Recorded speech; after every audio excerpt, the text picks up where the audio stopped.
Hi, I'm Susan Fleming, and I'm going to talk to you about fine motor impairment. The first thing to make sure everyone understands is what fine motor skills are.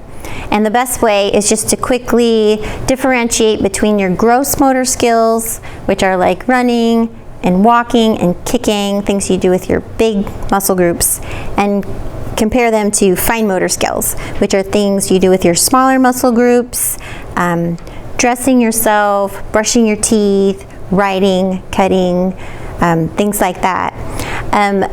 People of all ages, many different people can have fine motor impairments, and of all the other stations at Welcome to My World, I think this one affects the greatest range of people.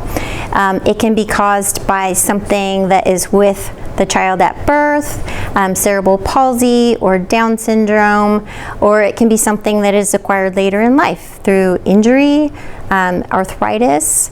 It's very common in older people. So it's something that many people experience, either permanently or temporarily.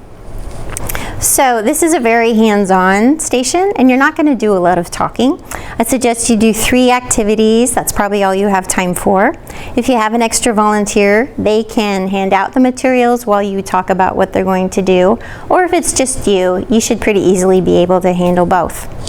What you're going to do is explain to them that since not everyone has the full use of their hand, that we're going to temporarily see what that might be like. So you're going to take the sock and you're going to put it on your non-dominant hand. So if you're right-handed, you'll put it on your left hand. And if you are right-handed, you will put this glove on your dominant hand, and it just kind of has 2 fingers put together just to make it a little harder for you. And again, whenever we have props, we don't want things to get kind of gimmicky and silly, but there's always sort of that risk when you start doing things like this.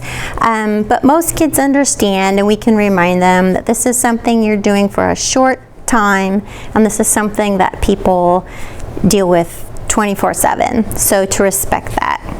And then once you have the gloves and the socks on, you can start to go through the activities.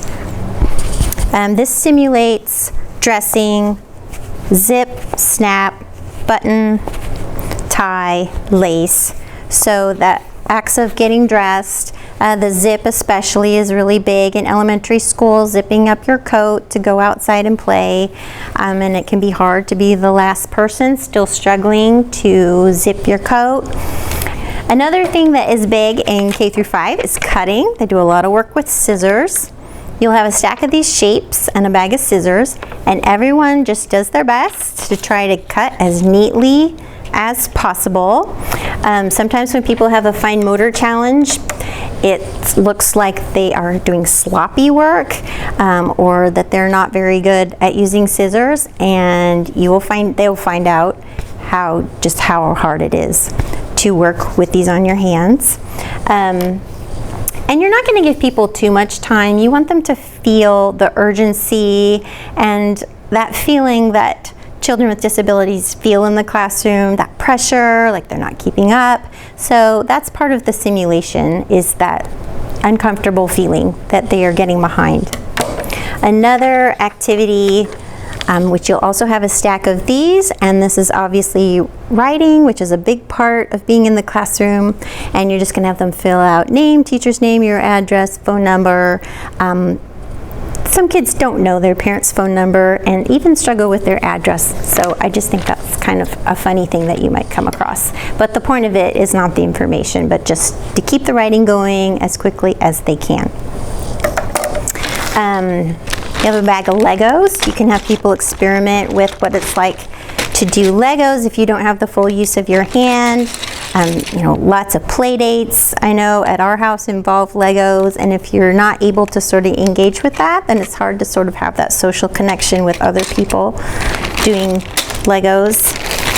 Coins, it's another big thing that you face throughout the day. You can try to have people stack the coins and see what it's like. It's not the coins per se, but just what it would be like to manipulate small objects like that. So again, they can choose 3 of those, and again, just kind of keep it moving.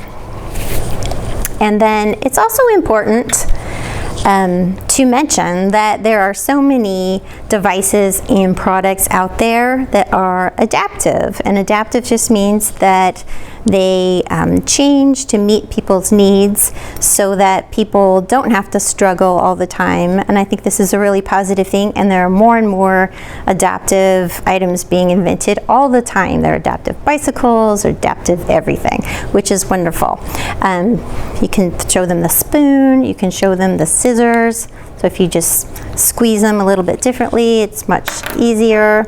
And what's also exciting is that you will notice around the table that as people are trying to do this, they will be coming up with their own adaptive ways. Sometimes kids will work together to make it easier to get the task done, and I think that's a really positive and hopeful thing, because it just shows that we are all adaptive and we can all adapt to our circumstances, and it's not a curse or a burden to have a disability. It just means sometimes you have to be a little more creative in how you get things done. So that's fine motor impairment. Thanks again for taking part.